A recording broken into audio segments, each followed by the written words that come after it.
நண்பர்கள் அனைவருக்கும் வணக்கம். வாங்க கனவு தேசத்தில் பயணிக்கலாம். கனவு தேசத்தில் உங்களுடன் பயணிக்கும் நான் ராஜ்குமார். நண்பர்களை இன்றைய காணொளியில் எதை பற்றி பார்க்க போறோம் அப்படின்னா, மலேசிய தமிழர் என்னுடன் உருக்கமாக நெகிழ்ச்சியாக பகிர்ந்து கொண்ட சில விஷயங்கள், இதை பற்றி தான் இந்த காணொளியில் பார்க்க போறோம். வாங்க காணொளிக்குள்ள போலாம். அதற்கு முன்னே இன்று எனது தோட்டத்தில் நடந்த சில வேலைகள் என்னென்ன அப்படின்னு பார்த்தீங்கன்னா, நான் இருக்கிற இடத்துல இருந்து ஒரு 2 கிலோமீட்டருக்கு பக்கத்தில் அங்கே ஒரு தோட்டம், அங்கே கொஞ்சமாக வெங்காயம் வச்சிருக்கோம். ஏன்னா அங்கே வந்து குறைவாக தான் தண்ணி இருக்கு. அதுக்கு போயிட்டு பார்த்தீங்கன்னா உரப்பு நாங்கள் போட்டு தண்ணி விட்டு வந்தேன். அதுக்கப்புறம் நான் இருக்கிற இடத்துல இருந்து ஒரு 8 கிலோமீட்டர் தாண்டி அங்கே ஒரு தோட்டம், அங்கே வந்து குத்தகைக்கு காடு பார்க்குறேன். அங்கேயும் வெங்காயம் வச்சிருக்கேன். அங்கேயும் போயிட்டு உரம் புண்ணாக்கு போட்டு தண்ணி கட்டிட்டு வந்தேன். ஏன்னா நம்ம பகுதியில் நம்ம தோட்டத்தில் கிட்டத்தட்ட 60 அடிக்கு மேலே தண்ணி இருக்குங்க நண்பர்களே. ஆனால் இருந்தாலும் பார்த்தீங்கன்னா நம்ம தோட்டத்தில் நம்ம வயலில் வந்து வெங்காயம் விதை வெங்காயம் வராது. ஆனால் அந்த பகுதியில் வெங்காயம் வரும். அதனால் நாங்கள் குத்தகை கொடுத்து இப்போ அங்கே வந்து விதை வெங்காயம் வச்சுருக்கோம். அடுத்து பார்த்தீங்கன்னா இப்போ நம்ம கிட்டத்தட்ட ஒரு 15 நேரத்துக்கு மேலே ஆகுது. இந்த நெல்லுலாம் அறுத்து போட்டு இந்த வைக்கல்லாம் சுருட்டி அதெல்லாம் அடுக்கி வச்சுருந்தேன். மலையில் நனையாமல் படுதா போட்டு மூடி வச்சுருந்தேன். அது கிட்டத்தட்ட இந்த பல வேலைகளை பார்த்துட்டு, இந்த விதை வெங்காயம் வைக்கிற வேலையை பார்த்துட்டு அது அப்படியே கடந்து போச்சு. இப்போ அதை வந்து நேற்று இரவில் ஒரு 30 கட்டு தூக்கி அடுக்கினேன். அதுக்கப்புறம் இப்போ பகலில் இந்த தண்ணி கட்டுற வேலையெல்லாம் முடிச்சுட்டு மதியானம் 3 மணிக்கு மேலே தொடங்கி ஒரு 5 மணிக்குள்ள ஒரு 2 மணி நேரத்தில் அடுத்து மீதி இருக்கிற 30 கட்டையும் தூக்கி எல்லாம் அடுக்கி ஒரு வேலையை அந்த வேலையை முடிஞ்சுது. இதுதான் நண்பர்களே எனது தோட்டத்தில் இன்று நடந்த விவசாய பணிகள். சரி வாங்க அடுத்து இப்போ நேராக விடயத்துக்குள்ள போகலாம்.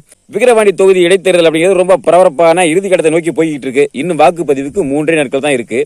இந்த சமயத்துல நான் இந்த விக்கிரவாண்டி தொகுதி இடைத்தேர்தல் தேதி அறிவிச்ச உடனே நான் ஒரு காணொலி பதிவேற்றம் பண்ணியிருந்தேன். அந்த காணொலியில விக்கிரவாண்டி தொகுதி இடைத்தேர்தலுக்கான தேர்தல் நிதியை நமது கட்சி உறவுகள் உங்களால முடிஞ்ச அளவுக்கு கொடுங்க அப்படிங்கிற மாதிரி அதில் பதிவு பண்ணியிருந்தேன். இந்த காணொலியை பார்த்த நமது மலேசிய உறவு அண்ணன் அவர்கள் வந்து உடனே என்னை தொடர்பு கொண்டு, தம்பி எனது சார்பா நான் வந்து ஒரு 10,000 ரூபாய் கொடுக்குறேன், இந்த தொகையை வந்து நமது வேட்பாளர் அபிநயா வந்து நேரில் பார்த்து கொடுங்க அப்படி மாதிரி என்கிட்ட வந்து கேட்டுட்டாங்க. அதுக்கப்புறம் எனது வங்கி கணக்கில் வந்து அந்த தொகையை வந்து போட்டிருந்தாங்க. நான் இப்போ கடந்த 3ஆம் தேதி அன்று நான் வந்து விக்கிரவாண்டி தொகுதிக்கு பரப்புரை மேற்கொள்ள திட்டமிட்டு இருந்தேன். எனது சார்பாக ஒரு நாள் பரப்புரை மேற்கொள்ளணும் அப்படின்னு நினைச்சிருந்தேன். அந்த வகையில் கடந்த 3ஆம் தேதி அன்னைக்கு விக்கிரவாண்டி தொகுதிக்கு போயிருந்தேன்.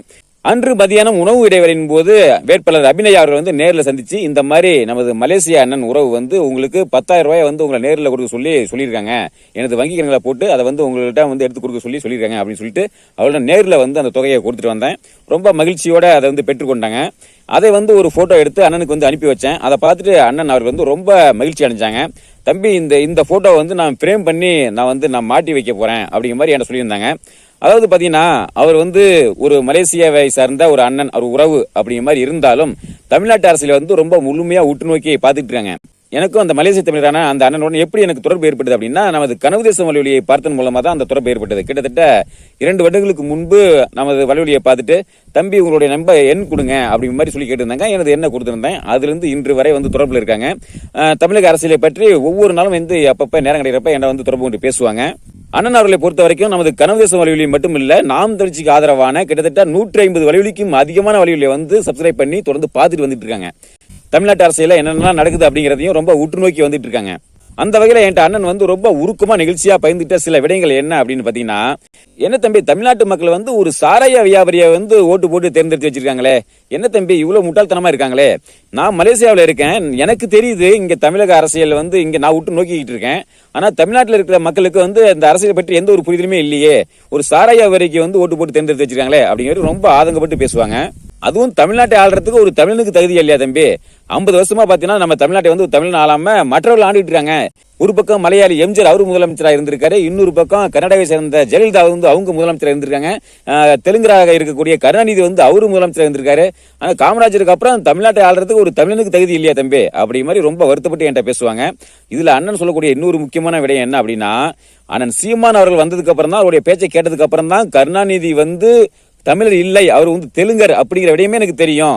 அதுக்கு முன்ன வரைக்கும் கருணாநிதி வந்து ஒரு தமிழர் தான், தமிழகத்தை சேர்ந்தவர் தான் அப்படிங்கிற மாதிரி தான் தம்பி நானே அப்படி நினைச்சிட்டு இருந்தேன். திராவிடம்னா என்னன்னு தெரியாது, தமிழருடைய முன்னோர்களுடைய வரலாறு என்னன்னு தெரியாது.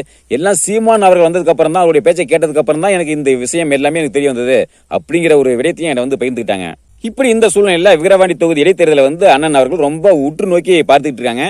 பல வலைவலிகள் மூலமா, குறிப்பா அந்த தாய் தமிழ், எனது ஆசான், சாட்டை வலைவலி, தாய் தமிழ் வலைவலி, இப்படி பல வலைவலிகள் மூலமா அங்க நடக்கக்கூடிய அந்த பரப்புரை, குறிப்பா நமது நாம் தமிழ்ச்சி வேட்பாளர் அபிநயா அவருடைய பரப்புரை வந்து ஒவ்வொரு கனவுலையும் உற்று நோக்கி பார்த்துட்டு வந்துட்டு இருக்காங்க. அதெல்லாம் பார்த்துட்டு அண்ணன் என்கிட்ட தொடர்பு கொண்டு சொன்ன ஒரு விடயம் என்ன அப்படின்னா, தம்பி அதுல வேட்பாளரை வந்து ஒரு முக்கியமான விடயத்தை பத்தி ரொம்ப எல்லா இடத்துலயும் பேச சொல்லுது தம்பி.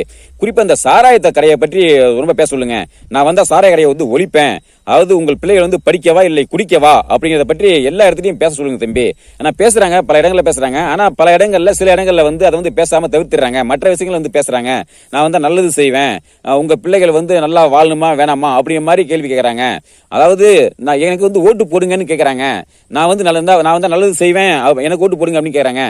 எதுக்கு ஓட்டு போடணும், என்ன நல்லது செய்வீங்க அப்படிங்கறத கொஞ்சம் விளக்கமா கொஞ்சம் சொல்லுங்க தம்பி. கொஞ்சம் நீங்க வேட்பாளர் வந்து சொல்லுங்க தம்பி அப்படிங்கிற மாதிரி ரொம்ப என்கிட்ட உருக்கமா பேசிட்டாங்க. அதாவது அண்ணன் அவர்கள்ட்ட வந்து பேசும்போது எனக்கு என்ன உணர்வுன்னா, நம்ம இங்க தமிழ்நாட்டில் இருக்கிற தமிழர்களை விட அவருக்கு வந்து ஒரு உணர்வு அதிகமா இருக்கு. ஒரு தமிழ்நாட்டை வந்து ஒரு தமிழ் நாளனும், அதாவது அங்க மலேசியாவில் இருக்கக்கூடிய ஆட்சி நிர்வாகம் அதோட இங்க தமிழ்நாட்டில் இருக்கக்கூடிய இந்த திராவிட ஆட்சி, இவர்களுடைய நிர்வாக சீர்கேடு, இந்த கொள்ளையடிக்கக்கூடிய இந்த ஒரு அரசியல் போக்கு, இதெல்லாம் பார்த்துட்டு ரொம்ப உச்சகட்டத்துல ஒரு கோபத்துல ஒரு ஆதங்கத்துல வந்து இருக்காங்க அப்படிங்கறதான் எனக்கு வந்து தெரியுது.